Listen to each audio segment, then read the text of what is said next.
All right, guys, I just thought I would come on here, just kind of briefly, really, just kind of talk about what's kind of going through my mind regarding the UK recently. There's a lot of cowardice in the UK. I suppose I didn't really truly, really understand it and accept it, I suppose, really, until I kind of really was over here for a number of years. There's just a lot of hypocrisy over there. There's a lot of people that, and I know it might sound like I'm being hypocritical by doing exactly the same thing, but I'm pointing out observations rather than complaining. I'm just kind of pointing out what I see as the real picture. And it's that people do, a lot of people like to complain in the UK, certainly in England. And while there's nothing wrong in complaining, we all do it, and it's just a kind of a facet of being human, I suppose. The problem is a lot of people like to complain, but not a lot of people really like to do anything about it. It's all good and well calling out bullshit and problems and corruption and greed and selfishness left, right, and centre wherever you see it in society, whether it's with your local council, whether it's with your local authorities, whether it's with the government, whether it's in the police, whatever it might be, whether it's in education and the healthcare system. The issue is that people don't really want to do anything about it. It's like there's just so much apathy over there, and there has been really for a good 20, 30 years, I think. It just seems to be kind of ingrained into the kind of, it's just kind of woven into the fabric of people in general, really. And it's just something that really infuriates me. I just find it really annoying because there's so many good things about the UK. There's so many great things about British people themselves, and by that I mean the English, the Welsh, Scottish, Northern Irish, or the Irish in general. We have a great, there's a reason why we have such great humor. It's because we're able to be observant and to be self-deprecating and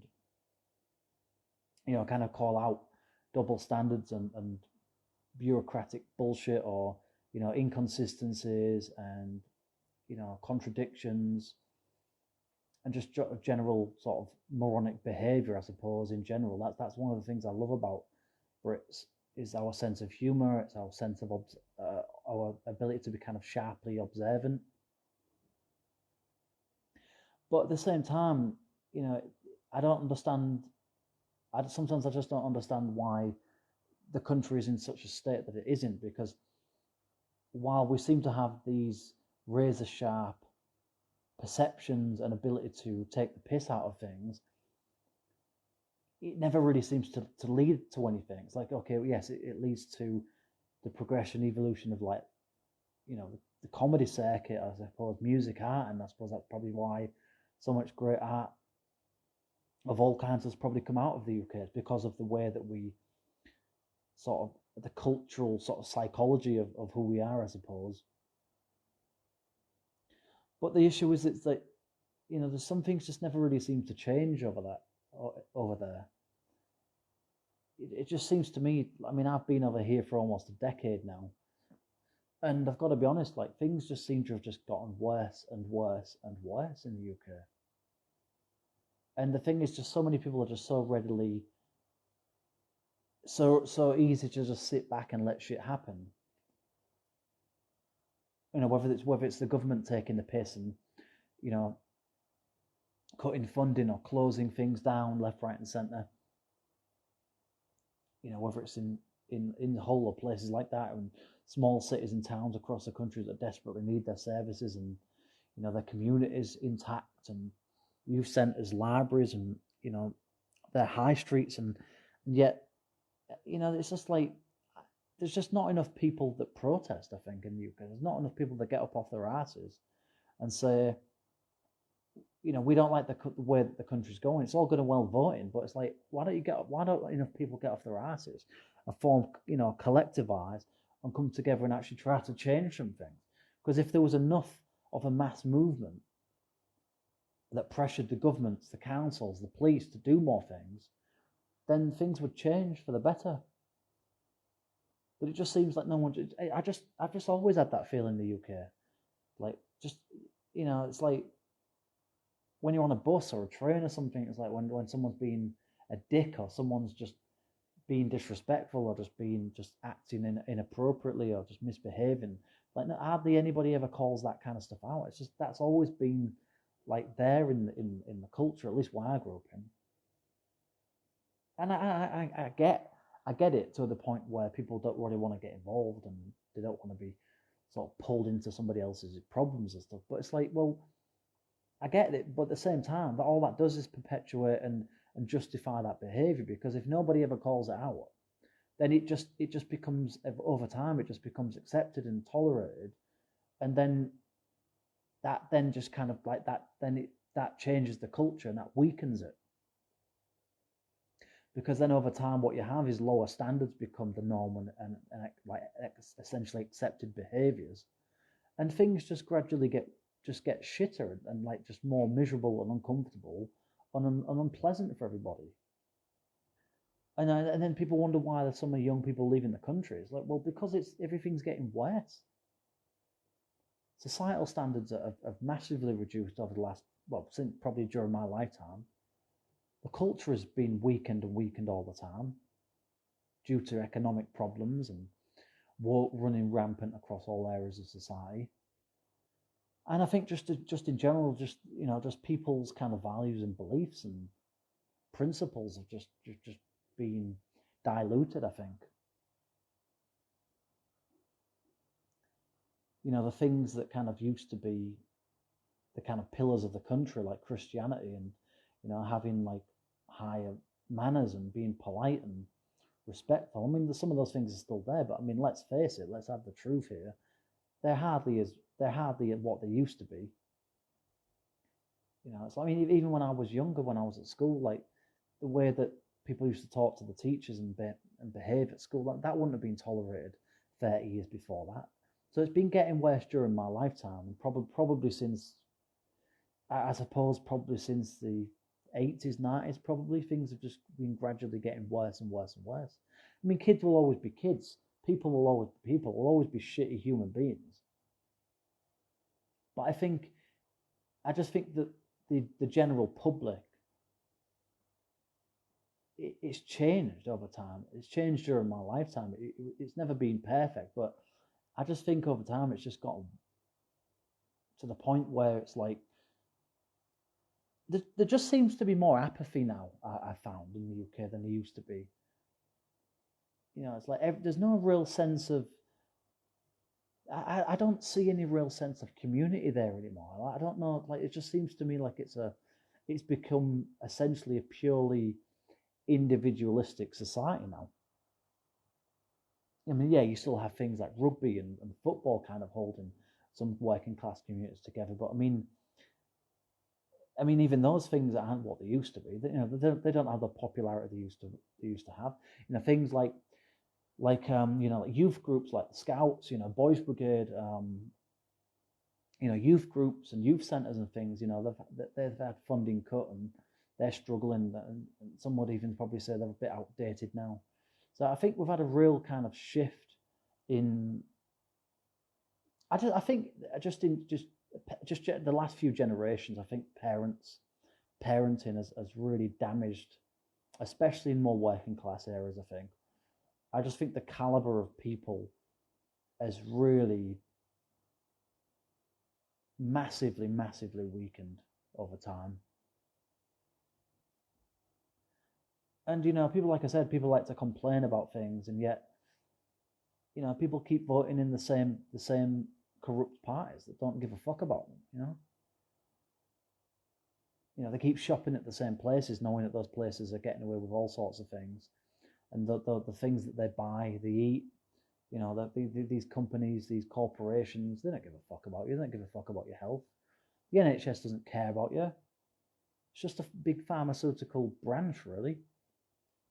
If it cared about you, it'd be it'd be more dominated by preventative care, but they don't give a shit anymore. It's just about handing out medicine because they get, they've obviously got contracts with various pharmaceutical industries. I mean, going to your GP these days you might as well just go straight to the pharmacy, really. If you can even get if you're lucky enough to even get an appointment these days.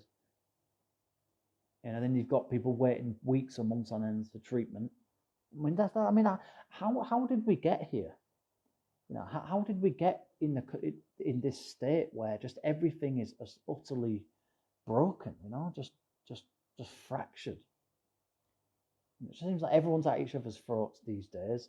Everyone's super hyper sensitive, hyper offended by everything.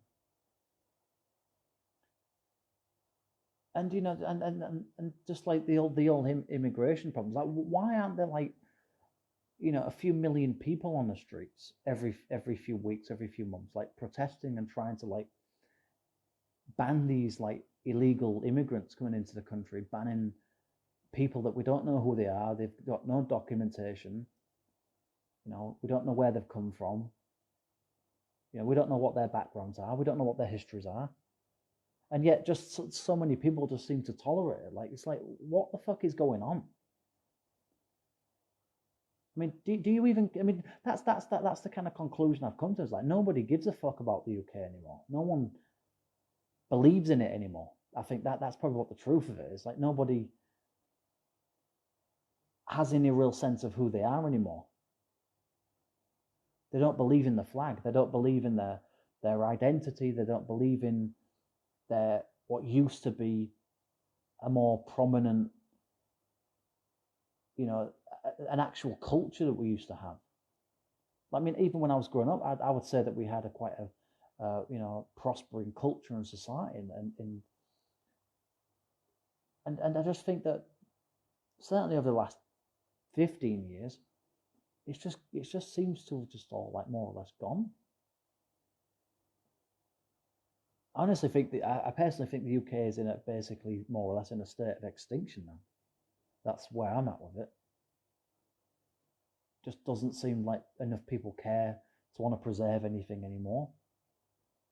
People talk about Christianity and Christian values, but it's like, well, everybody wanted liberalism, and that's what you got. But you sacrificed essentially, decency in many regards for hypersexualization. Essentially, you had the whole feminism movement that was sabotaged. You had all this like equal rights and everything, and the acceptance of homosexuality, and they're all necessary and good things at the time. And I think a lot of people probably who was at the forefront of these movements probably had good intentions, but I think a lot of things just got sabotaged, and a lot of people have been played.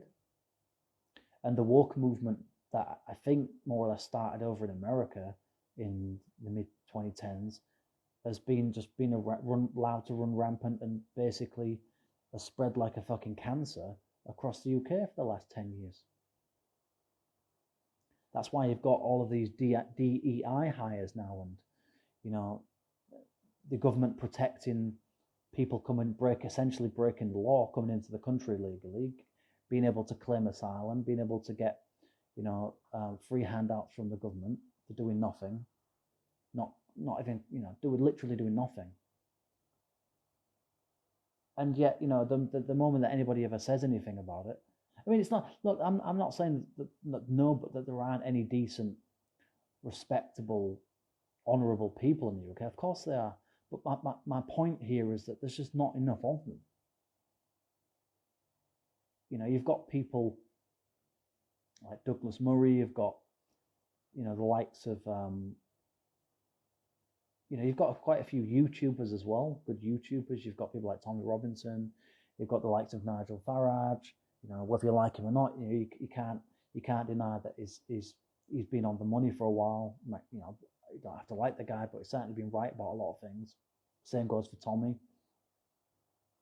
You've got YouTubers like Paz49. You've got people like Richard Inman talking about these kind of things. You've got Paul, what's his name? Paul Thorpe. There's Andy the Cabbie. I think there's another one on YouTube. You've got a lot of people on YouTube and on X talking about the thing, really opening up and like being brutally honest about a lot of things that need to change in the UK. And obviously people that used to be in reform, like Ben Habib, Rupert Lowe, and I can't remember the other guy's name now, is in reform, the ex-Labour guy. So, you've got some people, good figures talking about the things that need to change in the UK. But the problem is there's just not enough people. That's the problem. We need mass movements of people to really put pressure on the governments, on the councils to change, to get rid of the corruption. But that's the problem is not enough people are willing to put their head above the parapet. Not enough people are willing to get their heads out their asses, get their heads out the sand to change things. That's why the UK is in such a mess.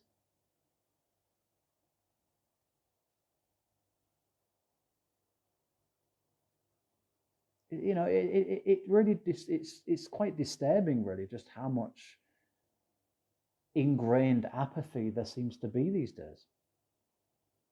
And I think probably on a deeper level, it's because nobody has any self-worth anymore, because we've been told for years now to basically suppress any kind of feelings of patriotism and nationalism because it's deemed to be somehow fascist of some sort, when in reality people just want to be able to celebrate what they feel is something that belongs to them, and they have a right to it. And I don't think there's anything wrong with that. I don't take any issue with anybody coming into the UK by legal means and doing the right things and getting the right paperwork and the right documents and visas to live in the country legally and contribute to the society in a meaningful way and abide by the law. But at the same time, it's like, we do have to have a conversation at some point about just how many people we can bring into the country, and for just how long we're going to allow these what's essentially become a segregated country now, where there's little sects, there's little corners of ethnic minorities living together, and you've got the rest of the country. And I don't know how, I don't personally see how that's going to play out in any kind of meaningful or positive way in the future, really, to be honest. And I suspect probably what's going to happen is that segregation is just going to be further fueled as time goes on. And I suspect probably in my lifetime, the country will be more or less kind of split up. It'll be split up into zones. And I really don't want to see that happen, but I just feel that there's just too much tension now in communities, too much segregation has been allowed to go on, because there's been no real, for the most part, give or take a few small communities, let's say, there really hasn't been any integration. But then again, you have to ask yourself, what does it mean? What does it mean to integrate yourself into the UK? It's like, well, I don't think you really can, because I don't think it's, unless you're really born there and you grow up there and you're surrounded by people whose culture, their parents, their grandparents, their great-grandparents lived there for the last few generations, then I don't really think you can integrate into the country. I think it's either there are just some things that make you the way you are, and it's it's cultural, societal conditioning. It's the psychology of where you grow up, I suppose. It's like those things I don't think can really be taught. I don't think you can really integrate in that way. It's people always talk about, well, anybody can be British. Well, I personally think we've got to redefine that. I think we've got to start to sit down as a country, or have some kind of whether it's some kind of community-led, like parliaments or something, or some kind of revolution in legislation, policy, and where we basically reinvent ourselves, we redefine who we are as a people, as a nation, and we say that this is the law, and this is the law that everybody has to abide by, and you will follow the rules regardless of what your race is, what your ethnic minority status is, whatever your color is, whatever your background and religious beliefs and all that. Everybody follows the same law, rather than certain sections of the community, claiming victimhood status and thinking that they've got special rights and privileges above everybody else, the majority. So I think we've got to deal with that in the coming years. Because if you don't deal with that, what you're going to see is a minority growing size and eventually overtake the majority of the population, because we know that the average native population aren't having as many children as they used to be. And I suppose part of that is because they just can't afford it anymore. It's just not financially viable. There's no incentives for it. The economy's in tatters. We've got a cost of living crisis that seems to be getting with no remedy in sight. You've got the Ukrainian-Russian war that's ever ongoing, that's causing problems with supplies and oil and inflation, all the rest of it. You've got issues with tariffs now in the US. You've got Starmer essentially dragging us back into the EU. You've got a government that doesn't give a fuck about its aging population or its young population, especially its post secondary school population. It doesn't give a fuck. It doesn't give a fuck about its unemployed population either, because if it did, it would invest in real jobs, real training, real apprenticeships. But it doesn't care. Not interested. It's just about all the past few governments have done is stuck sticky plaster solutions on the economy, and we've seen it's just been a waste of millions of pounds. The problems that were there when I was young, they're still there. Things haven't really gotten better. If anything, actually, I think things have gotten much worse. Because you see more and more unemployment, especially since COVID. Nobody has any real trust or respect for the authorities anymore, especially the police, especially healthcare now, given what happened during the vaccines and all that kind of stuff. And we're really at a really serious point, I think, in Britain's history, where there's a potential for I hope, at least anyway, for the population to start turning against the government. And once that happens, then you'll just have, vigilante justice. You'll have vigilante politics. It'll just become everyone for themselves, basically, kind of thing. But over time, there'd be communities that form. And I just think that we're probably heading for some kind of civil unrest at some point in the coming years, in the coming decade, and it may happen a lot sooner than I would like it to happen. But I think that's what's coming, and I think the British public are to blame for a lot of issues, because people will say, well, we can't control everything, we can only write letters and complain to our local MP. Yeah, well, that's all good and well, but it's like that's not enough, though, is it? It's not enough. You've got to collectivize. You've got to come together. You've got to do away with all of this apathetic, careless kind of I'm all right, Jack kind of just laziness. The attitude, the mentality. It's got to go. It's got to go. People have got to pull their heads out of their asses and start collectivizing and changing shit around before it's too late. Because, I don't want to really bring it up, because it's like, I know what people are going to think I'm some kind of xenophobe, however you want to pronounce it. Some bigoted individual or some racist or something. And I'm not at all. I really don't take a problem with anyone, really. I honestly don't. But I do fear, with the population, the explosion, the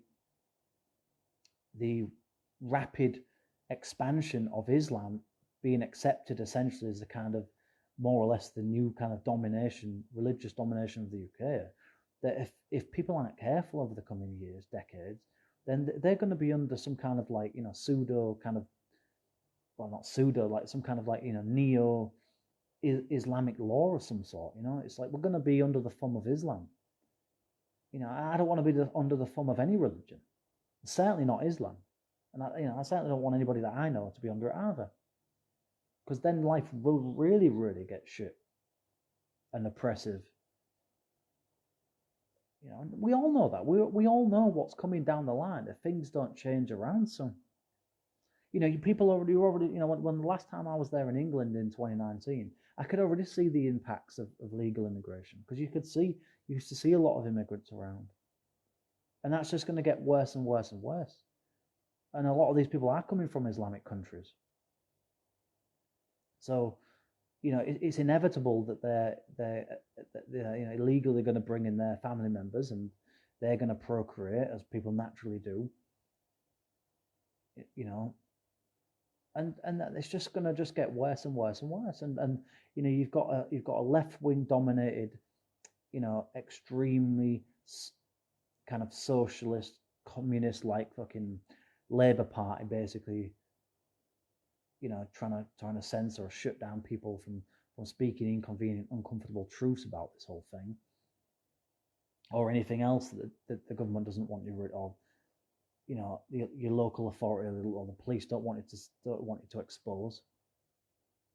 So the attack on social media, the attack on just everything's just getting shitter.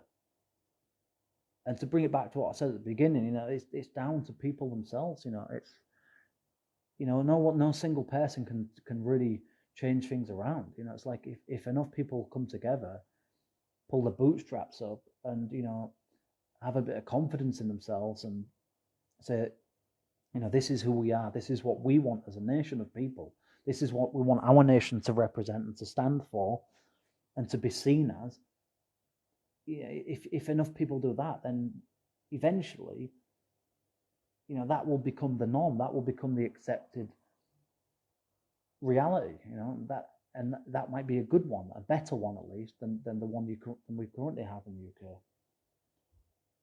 But until enough people are willing to, the thing is, you see, people don't want to sacrifice their jobs, they don't want to sacrifice their conveniences and comfort in life, and they don't want to be labelled. You see, they don't want to be,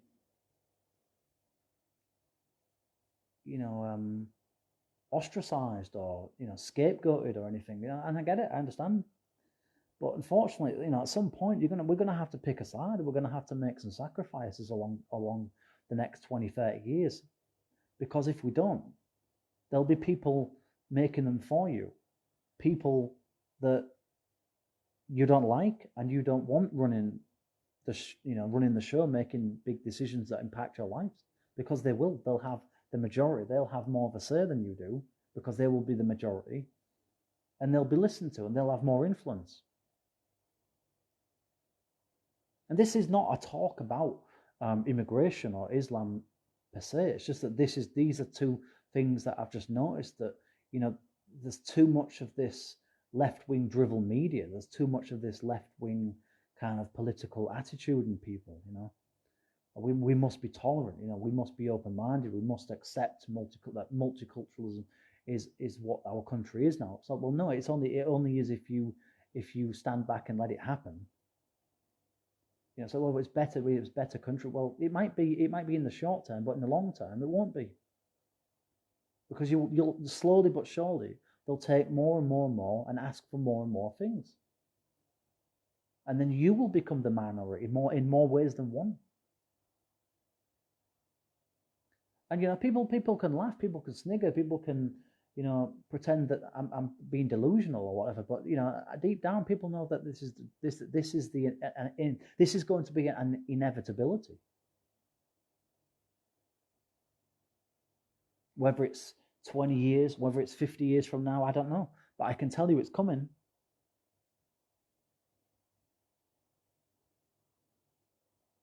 People have got some big shocks coming. People are going to be in shock a few decades from now when their jobs have all gone, when their careers have been taken over by AI and automation.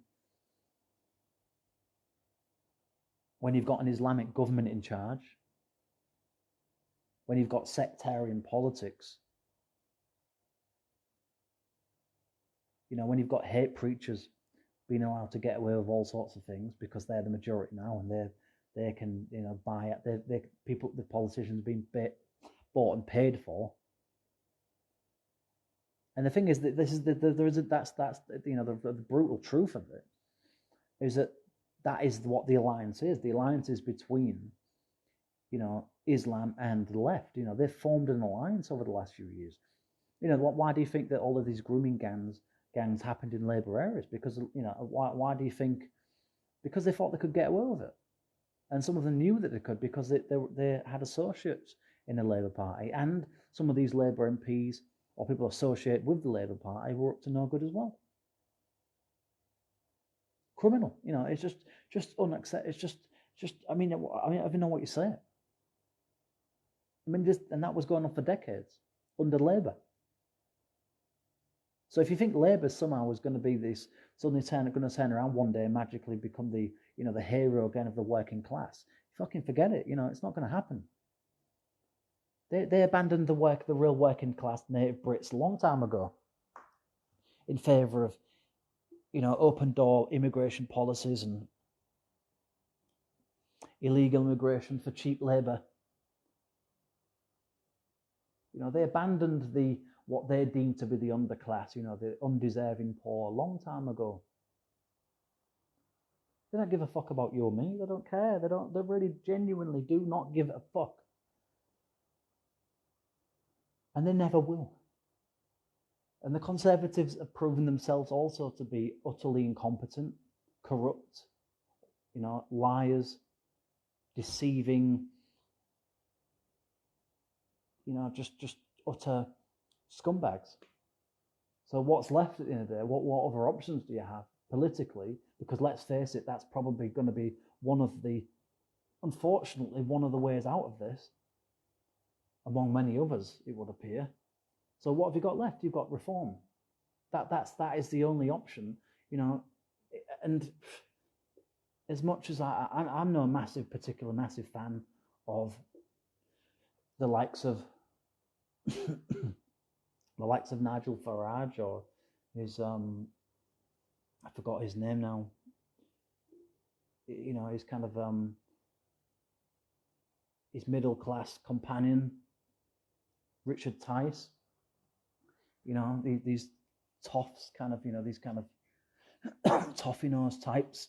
And people and the thing is, but people are going to vote for reform as if they're kind of people are essentially kind of seeing reform as a kind of like sort of pseudo Labour Party, and what they're going to find is that reform are going to sacrifice. They're going to put the working class on the altar for the sake of dealing with immigration. Essentially, they're going to kind of give with one hand and take with the other. They're going to punish you for being out of work.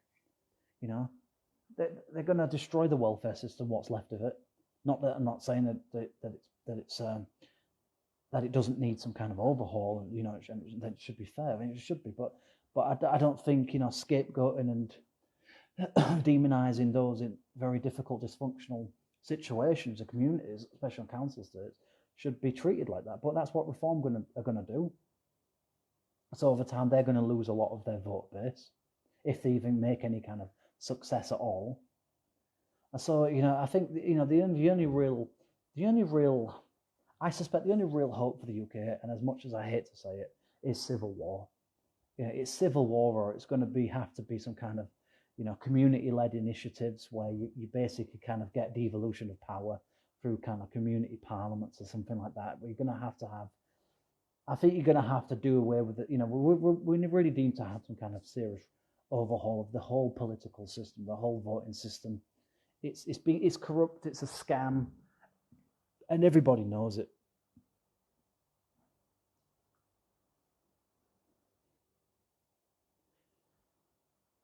So there will come a point where you'll have to take a side. You'll have to pick a side, and you'll have to keep with it. You'll have to stick with it. Whose side are you on? What do you want for your future? What do you want for your kids, your grandkids' future, if you have any? What kind of country do you want to leave behind for the future generations of people who were born on that island, you know. If you want entitled, disrespectful, you know, gaslighting, arrogant, egotistical, just generally unpleasant individuals running around the country, then, you know, carry on as you are.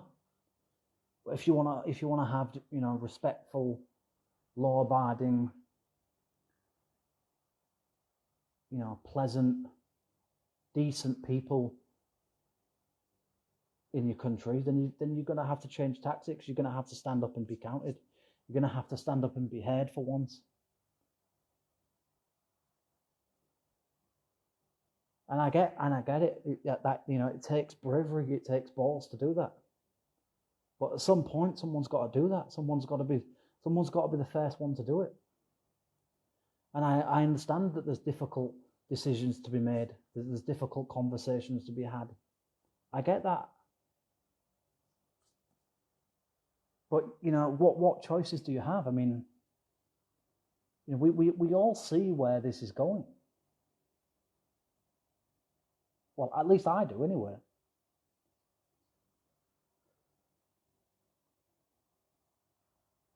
So you've got to ask yourself, you know, what am I willing to sacrifice for the sake of my country? You know, for the sake of a legacy. You know, for the sake of improvements to culture, society, the economy, identity, you know, values, purpose, meaning, history. You know, but do we all just want to go down in history as being the biggest cowards ever? Probably not. But that's the way it's looking.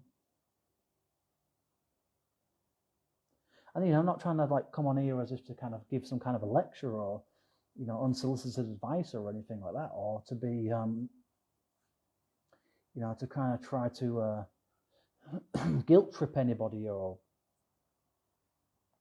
belittle anybody or anything along those lines. I'm not.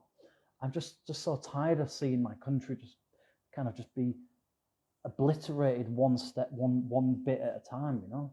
Just one more thing going down the pan, you know, something else getting worse, you know. So it's just always the news is always negative. It's always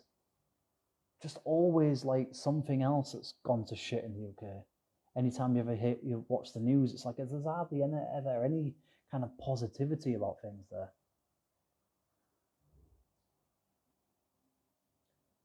You know, maybe in the end we do have to tolerate a reform government for 5 or 10 years until we get something better. You know, it might, but you know, like I said, you know, the working classes have got a massive shock coming to them,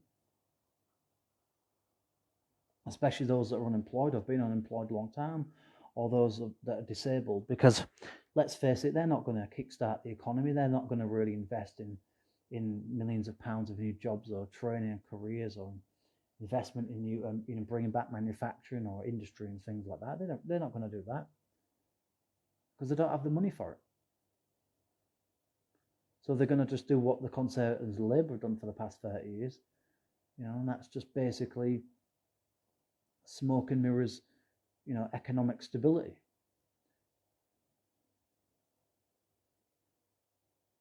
You know, I suppose in there you've got to pick your poison. You know, you've got to be careful what you wish for in all areas of life, but especially when it comes to, you know, the direction of your country, because you just can't trust anybody. Everyone's got an agenda. Everyone's got their own selfish motivations and desires, and you know, it just is what it is. Human nature's just, I think, just kind of untrustworthy for the most part, really. But you know, sometimes you just got to put those things aside and try to come together, try to unify, you know, try to collectivize for the sake of something else, you know, something bigger than yourselves, something that's more important than the individualistic perspective on life. And I think if we can get to that point, then I think things will get better. But if not, the country's finished. It's over. It's dead. It's gone. I mean, for all intents and purposes now, it's essentially it's essentially an endangered country. Think about the country that you grew up in. Is it the same country anymore? Because it doesn't feel like that to me.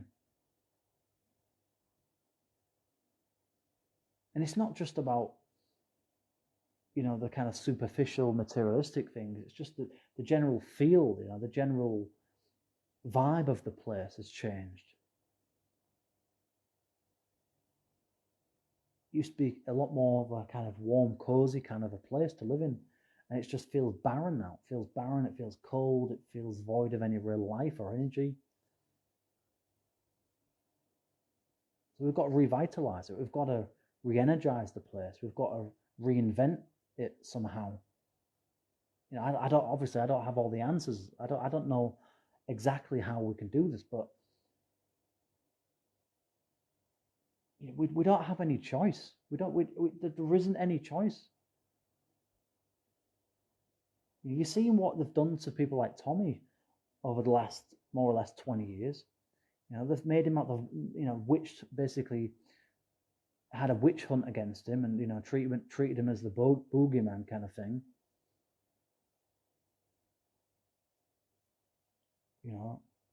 And that's what's going to happen to everybody else. And that's what the government wants you to, they want to get that through to you. If this can happen to someone like him, why shouldn't it happen to someone like you or me? Because they don't want dissent. They don't want people, they don't want non-conformists. They don't want people asking questions, exposing corruption, exposing lies, exposing hypocrisy, exposing double standards. They don't want that. They want you to shut your mouth, pay your taxes, go to work, pay for a car that'll be fucked in 5 years, pay for a house you're not going to want 10 years down the line, pay for your ungrateful kids, and fucking hopefully die before you're entitled to your pension. That's the reality of the UK these days. It's run by charlatan scumbags, incompetent, corrupt, morally bankrupt wankers, essentially. I mean, if that's the country you want, continue as you are. Continue voting as you are. But if you don't, then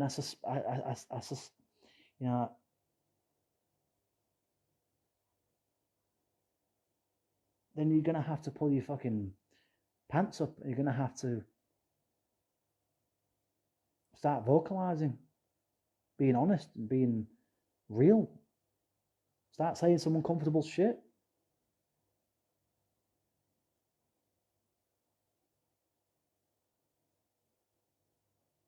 Expose things, expose your local MPs, expose your councils, expose the corruption in your local police, your local, your police authority, social services, your local health system, healthcare system.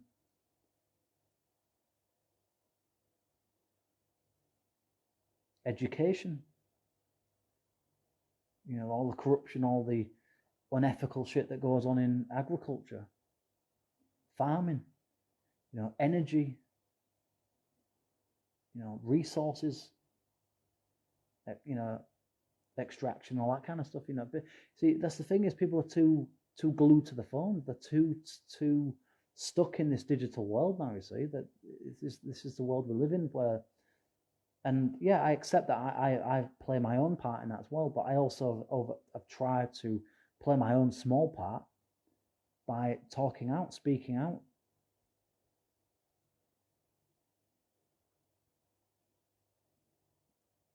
And I think if enough people did that and then actually kind of collectivized in some sense, and I keep going on about it, but it's like I think that's really probably the only real viable solution there is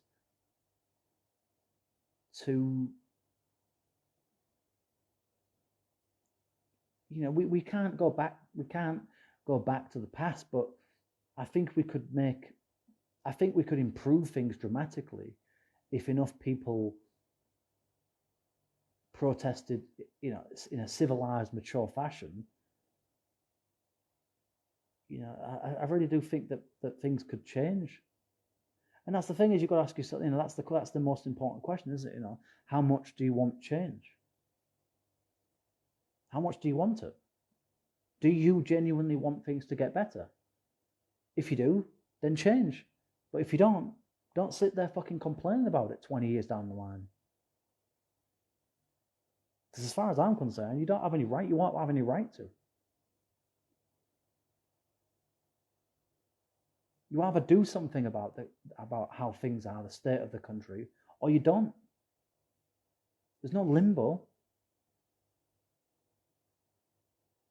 And if you want my advice, you better get to it, and as quickly as you can.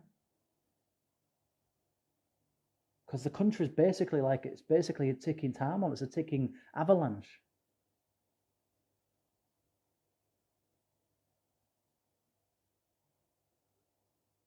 I understand people's concerns and hesitation. I get it. I completely understand. But at some point, you've got to fucking be brave, man.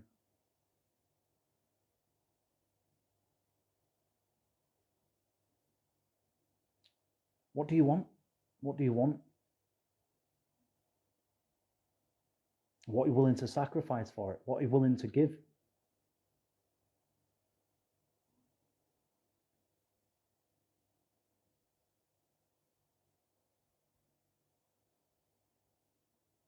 It's your country. I don't live there at the moment, but if I was living there, I'd do my bit. And I have in the past when I was there. But I can't do anything single-handedly. Nobody can. Not unless you've got enough money to do so. But even then, you become a target. So it's not about having money. It's about enough numbers. It's enough of a force to put pressure on influential people, powerful people, to then try to, essentially kind of please the mob, as it were, please the masses. Because eventually they wouldn't have any option. They would have to back down. They would have to do what you asked. Because they would be too intimidated by you. If you can get the numbers, you can get the change you want. If you can't, I would suggest that you seriously think about leaving the country. Because what's coming down the line, let me tell you, it's not pleasant. It really, really isn't.